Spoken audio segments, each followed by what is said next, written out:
The Thanksgiving table was arranged with the kind of care that bordered on ceremony. My mother had taken out her Wedgwood china, the plates that only appeared during major holidays and funerals. 22 relatives squeezed into my parents' formal dining room, elbows brushing, chairs pulled too close together.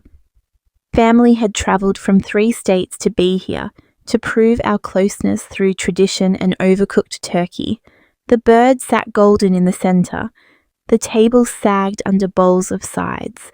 And my sister Vivian was performing, because that's what she did best. She wasn't talking, she was commanding. The way she stood made it feel like she was addressing a courtroom instead of a dinner table. "I have an announcement," she said. Her silk blouse shimmered under the chandelier. It cost more than my parents assumed I spent on groceries in a month. As of Monday, she announced, she would officially become a partner at Harrison & Cole. The reaction was instant. Applause, gasps. Aunt Margaret dabbed tears from her eyes. Uncle Robert raised his glass in a toast. My parents glowed with the special pride they reserved only for Vivian's achievements. "Partner at 34, Dad said in awe, at one of the top firms in the city. That's my girl." Vivian found my eyes across the table and smiled. To everyone else, it was affectionate. To me, it was surgical.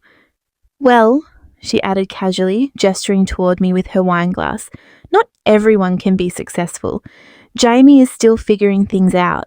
32 years old, no real career, contributing nothing while I'm making partner. Honestly, every family needs a waste of space." The laughter that followed was uneasy, but it existed. Some relatives shifted. Others nodded like this was familiar territory.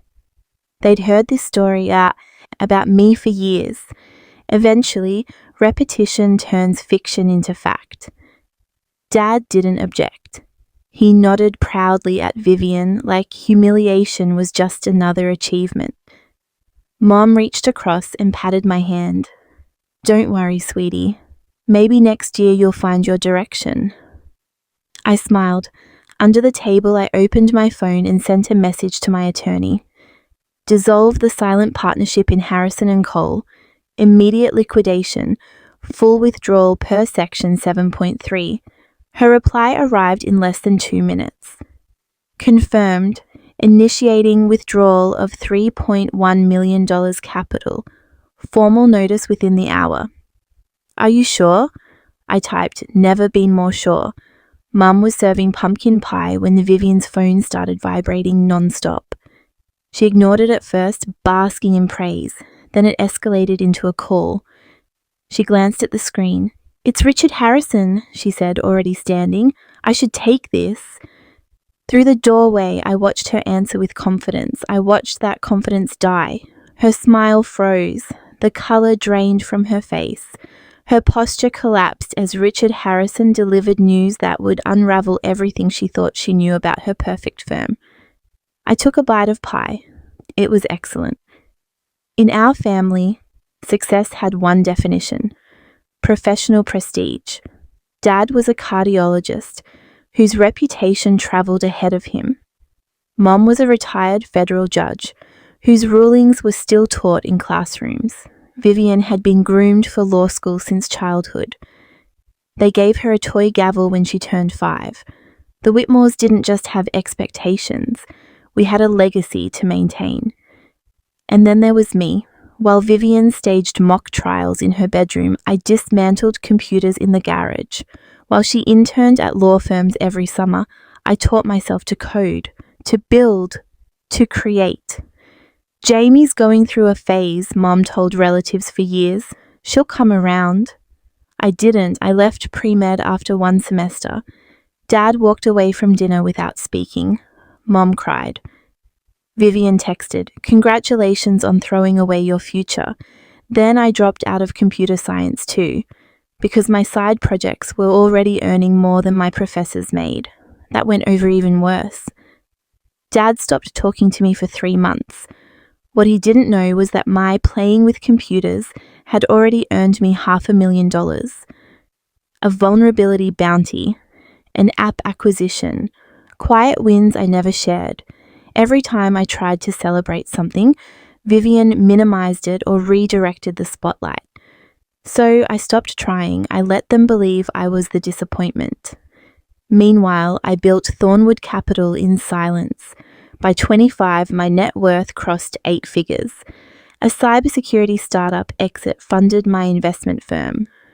Thornwood specialized in silent capital partnerships with professional practices, law firms, accounting groups, medical collectives, institutions my family admired but didn't understand financially. Prestigious firms often look strong while operating on fragile balance sheets. One scandal can shake everything. 4 years ago, Harrison and Cole were collapsing. They needed $3.1 million. Banks hesitated. My team brought me the deal. Then I saw Vivian's name on the roster. I invested anonymously. The firm recovered, expanded, thrived. My investment doubled. Every quarter I read reports tracking their success, including Vivian's climb toward partnership. She never knew her career existed because of me. Every holiday she mocked me. Every gathering reinforced the myth of my failure. I smiled through it, returned to my penthouse, and reminded myself that patience is power. I didn't know patience would end on this particular Thanksgiving. Vivian stayed in the hallway for 15 minutes. We heard fragments through the wall. Withdrawing? That's impossible. But the vote is Monday. Her voice cracked. The table energy collapsed. Conversations died mid-sentence. Everyone waited.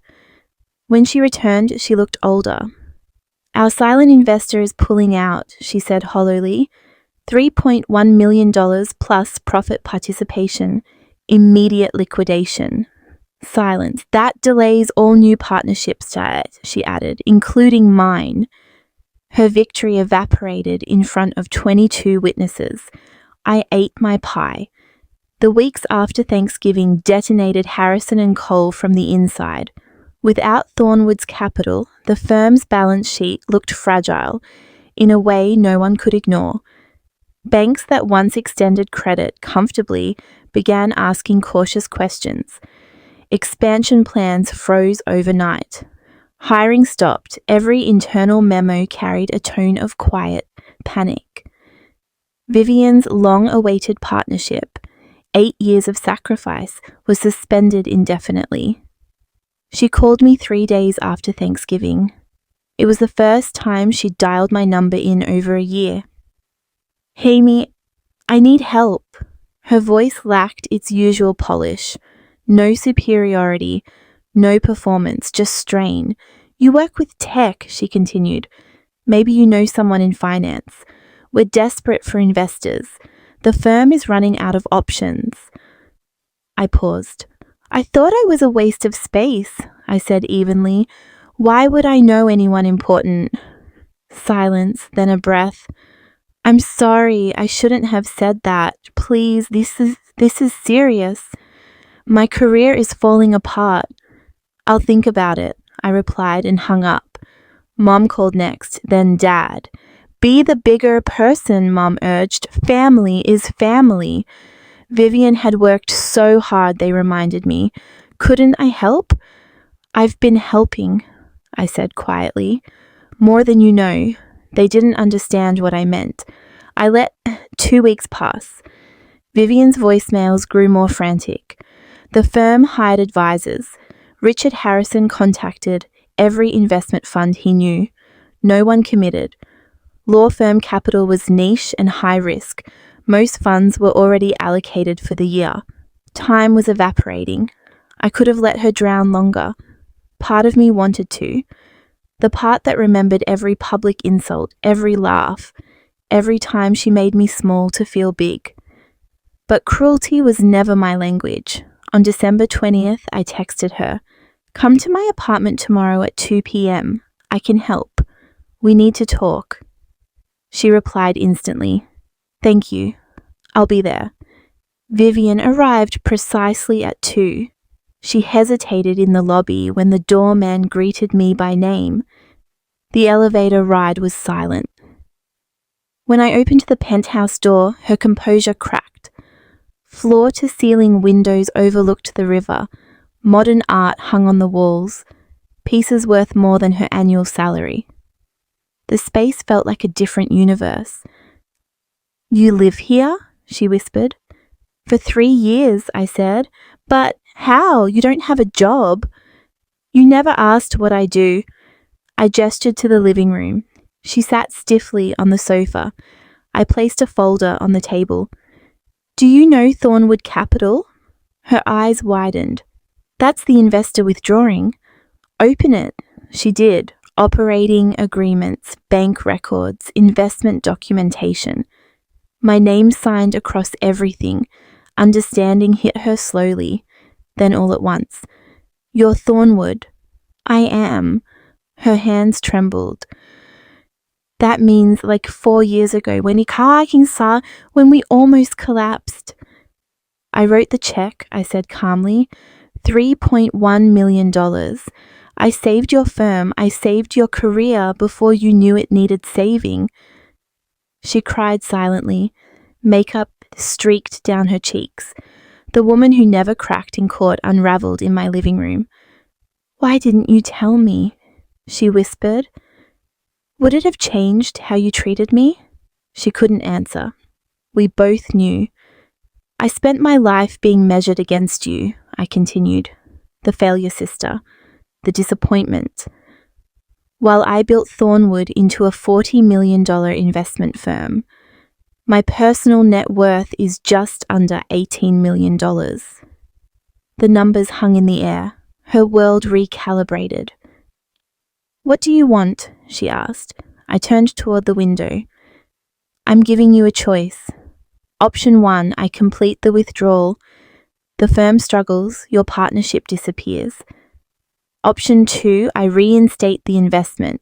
New terms, higher participation, public acknowledgement. At the holiday party, you introduce me as the founder of Thornwood. You tell the truth." She closed her eyes. "You want me to admit my waste of space sister funded my career? I want you to stop lying about who I am." Silence stretched. "There's one more condition," I added. "No more humiliation, no more comparisons. You treat me as an equal." She looked at me, really looked. "I've been horrible to you," she said quietly. "You fix that by choosing option 2. She nodded. "I accept." The firm's holiday party was exactly as awkward as expected. Vivian introduced me to Richard Harrison with visible effort, but honest words.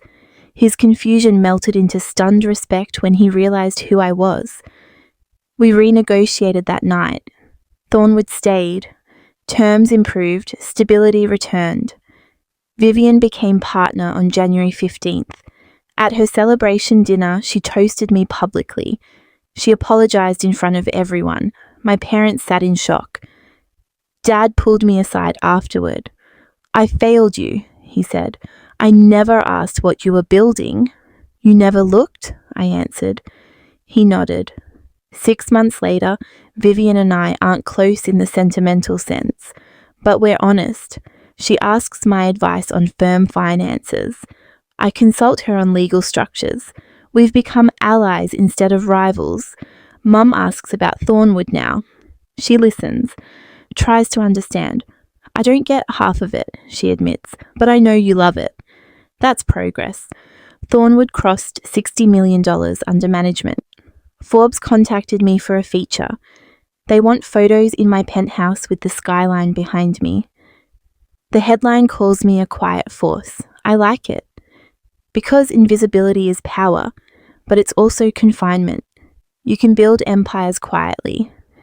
But eventually you step into the light, not for approval, but because hiding starts to feel like shame. I spent 32 years being the family failure. Now I'm the investor who saved a firm, the founder of a growing empire, the person my family calls when they need financial advice. Some reversals are worth millions. This one was worth being seen. Space, it turns out, is where you build things when no one is watching. and I built an empire.